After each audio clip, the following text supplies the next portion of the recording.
ABS-CBN News and Current Affairs. Sa ulo ng ating mga nagbabagang balita.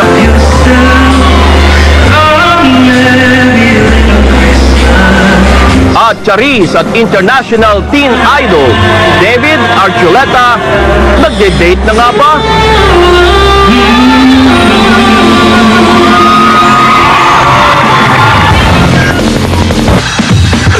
Kumislap ang Pinay na si Charis sa Christmas event sa New York sa Amerika. Inspirado nga ba si Charis na umano'y nakikipag-date sa American singer na si David Archuleta? Narito ang report. Ramdam na ang maningning na kapaskuhan sa Rockefeller Center sa New York sa star-studded na Christmas tree lighting. Nagka-technical problem man, all out ang performance ng international Pinay sensation na si Charis. Kasama ang mentor niyang si David Foster. Humilera si Charis sa performance ni Josh Groban. Lots of toys and goodies on his sleigh. Boyz II Men.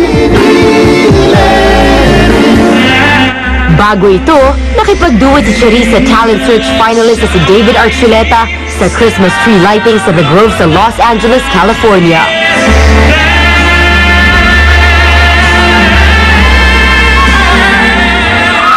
Kumislap ang chemistry ng dalawa na na-issue'ng nagde-date na.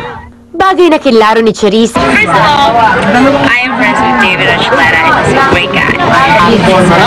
Sometimes, I'm dedicated to my friends, my family. David Archuleta. You don't have a secret romance going on with David Archuleta. No. Nakatuon muna ang pansin ni Charis sa kanyang pag-aaral. Maraming ipinagpapasalamat sa taong 2010 si Charis, kaya wala na raw mahihiling pa ang dalaga. I think I must say, this year is the most memorable year for me, I mean, a lot of things happened to me besides my album, Glee. It's too much, I couldn't ask for more. Mas kikinang pa si Charis sa Hollywood sa pamamayagpag niya sa singing at acting na rin.